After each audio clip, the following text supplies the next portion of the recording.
Olha aqui uma novidade. Um aluno, ele achou que a gente só fazia estátuas, né? Mandou uma peça. Isso aqui é uma peça de um Karmann-Ghia, essa aqui também é amarelada, um Karmann-Ghia GT. Tá? Isso não existe mais fabricação, então é uma peça que não tem preço, tá? Ele queria fabricar para botar no Karmann-Ghia aí, dele, dos amigos dele, que ele tem um clube, né? De carros antigos. E a gente fez uma novinha, ó.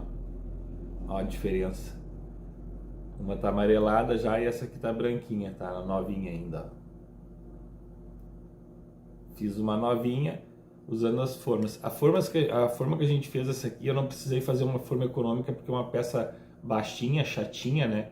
Então eu não preciso nem fazer forma econômica. Eu fiz do jeito normal, tá? As estátuas a gente faz de um jeito econômico porque para não gastar material, que é o que a gente ensina no nosso curso.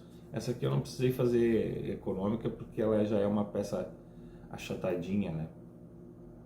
Vou deixar o link dos cursos aqui na descrição do vídeo. Pode ser membro também, clique em ser membro. Então vamos lá, vamos ver como é que a gente fez essa peça.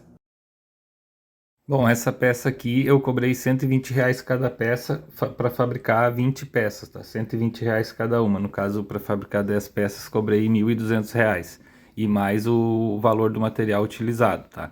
Como o meu foco é artesanato, não é esse tipo de peça, entendeu? Eu fiz para quebrar um galho dele. E daí ensinei ele a fazer. Com o nosso curso ele aprendeu a fazer e depois ele mesmo está fabricando as peças dele. Só fabriquei essa primeira leva para ele, o resto ele já aprendeu a fabricar em casa com nossos cursos aí, tá? Mas o nosso foco é peça de decoração, né? Decoração de ambiente. Estátuas, vasos, essas coisas assim. Vocês entram no meu site que tem na descrição aí, vocês vão ver os nossos cursos. Aqui eu estou usando argila, mas pode ser usado outros tipos de materiais, tá? No meu curso eu sempre ensino argila porque é um material que se encontra em qualquer cidade. Mas pode ser usado plastilina também para fazer essa parte da cama aqui, da forma. Até massa de fazer pão, às vezes tem gente que pode usar aí, tá?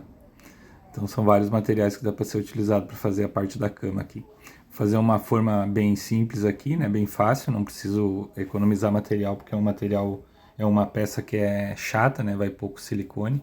Mas quando é uma peça estátua assim que é maior, mais alta, a gente faz um jeito mais econômico, né?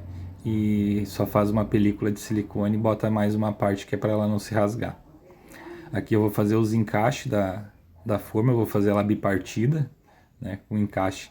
Vocês vão olhando o vídeo agora aí, que vocês vão ver todo o processo. Se tiver mais dúvidas, pode entrar no nosso site na descrição do vídeo, ou nos comentários eu vou deixar o site também, onde tem todos os cursos nossos lá, com ajuda por WhatsApp. E quem clica em ser membro do canal também tem acesso a uns cursos aí, né, a partir de R$ 1,99 já pode ser membro, tá? Depois vocês olham ali os planos clicando em ser membro. Com ajuda por WhatsApp é o plano a partir de R$ 7,99, tem ajuda por WhatsApp já também, tá? E o plano de R$ 99 tem os cursos, só não tem ajuda por WhatsApp.